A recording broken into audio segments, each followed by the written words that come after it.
Welcome to Dark News. Dark News. Oh, shit. They'll never know what it means to have a private moment to themselves. BBC posted their first article about Silk Road and Tor. Oh, I don't have to go to the street corner and get shot? I think Bitcoin means 1,000 Silk Roads. This is a show about cryptocurrencies, anonymity, and uncensorship. Welcome to Dark News. I am your host, Kristov Atlas. Today is September 23rd, 2014. Got a lot of movement going on in the cryptocurrency space right now, so we'll be going over the latest prices and talking about a couple news items and answering your latest questions, all here on Dark News. This show is listener powered, so if you're enjoying the show, feel free to send a few bits to one of the tip addresses on your screen or in the video description below. Let's start things off by looking at today's dark market prices.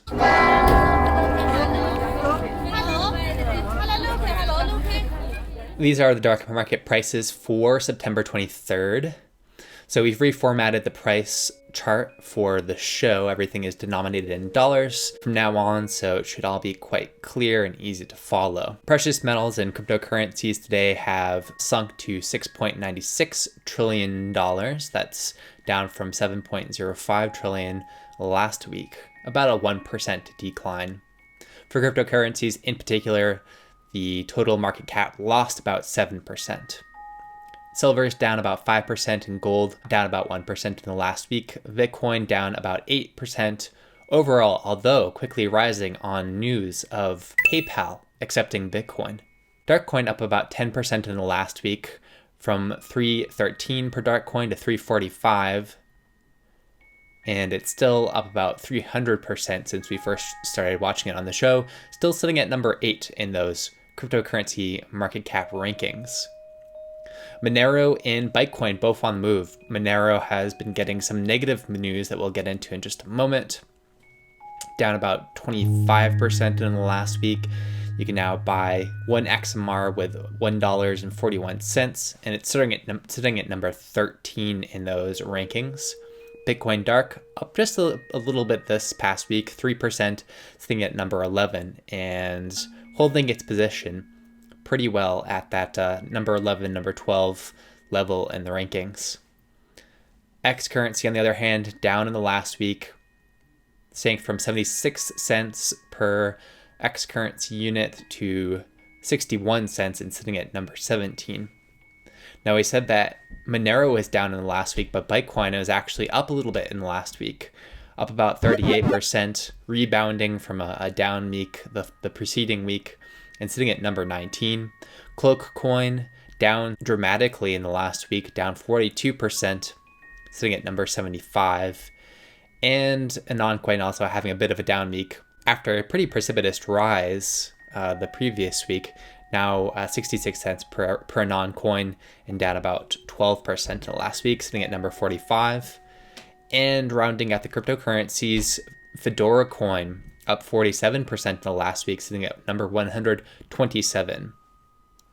And finally, the sale on 22 LR rounds ended this week, now 8 cents per round, and not much of a change for the other rounds that we follow on the show. If we take a look at these top altcoins, we've now eliminated Litecoin, Ripple, and BitShares X as well from this graph.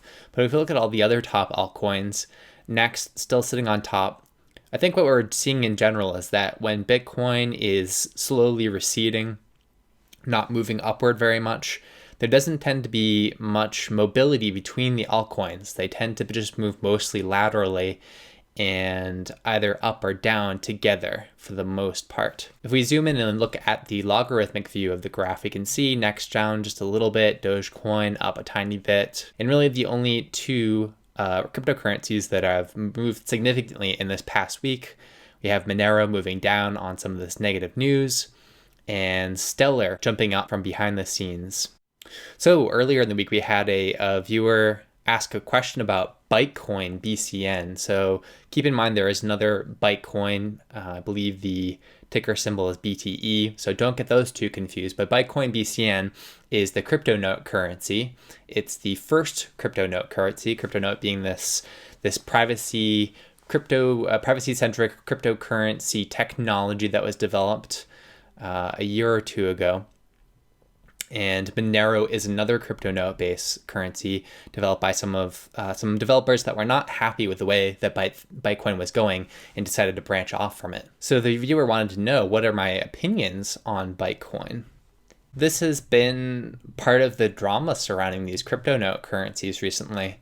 This is written by Rethink Your Strategy, a user on the Bitcoin Talk forums, and he wrote this post back on August 15th entitled "Blowing the Lid Off the CryptoNote/Bytecoin Scam," with the exception of Monero, he says.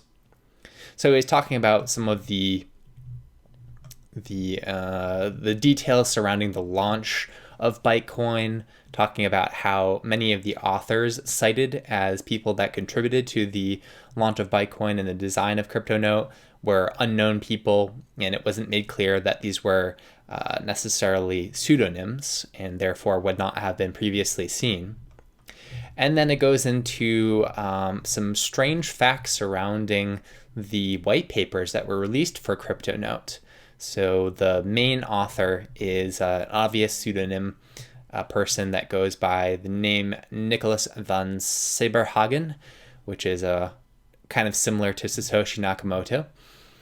And talking about these white papers, if you actually look at the PDFs and do some forensic analysis of the two PDFs that were released to explain how CryptoNote works, there's some strange stuff going on. Some of them are cryptographically signed by the apparent private key of Nicholas van Saberhagen. Some of them are not signed. And there's supposed to be a version 1 of the paper and a version 2 of the paper, and oddly enough, version 2 seems to have been written before version 1. So it almost looks like someone tried to go back and kind of fudge the date for version 1. It actually cites a forum post. So the paper claims to be from 2012, and it cites a forum post in its references that is actually from 2013. And so there's some suspicion that they were trying to make it look like people had been working on CryptoNote and Bytecoin for longer than they actually had been. So this is a long post that people can scroll through if they want to. I'll put a link to this post in the description. But sort of the conclusion at the very end is that the author of this post basically says he doesn't really trust the Bytecoin people. He's very suspicious that it may have been pre-mined as much as 82% of the coins, and he's concerned about, I guess the concern for pre-mining is that people may dump the coins at some point in the future, and he suspects that the people that launched Bytecoin have also been behind the launch of Phantom Coin, Quasar Coin, Moneta Verde, and possibly Ducknote and Bullberry as well.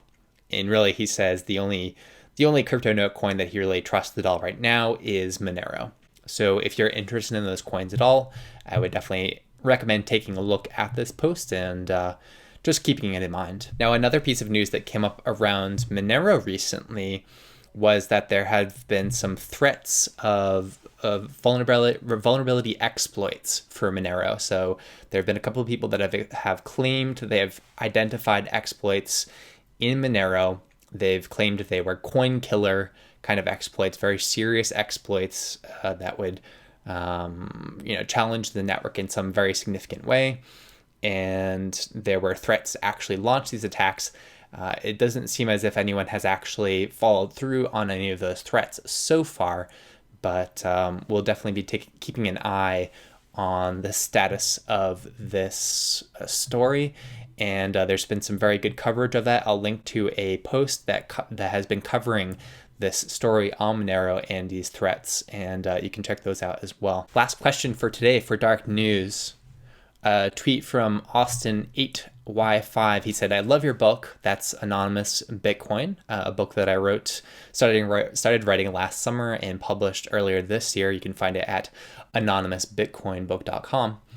And he was wondering whether tumbling Bitcoin through altcoins and altcoin exchanges to kind of anonymize them has any merit. I think it certainly does have some merit. I think that It's interesting how altcoins have made progress in terms of privacy technology in a way that Bitcoin hasn't really in the past year.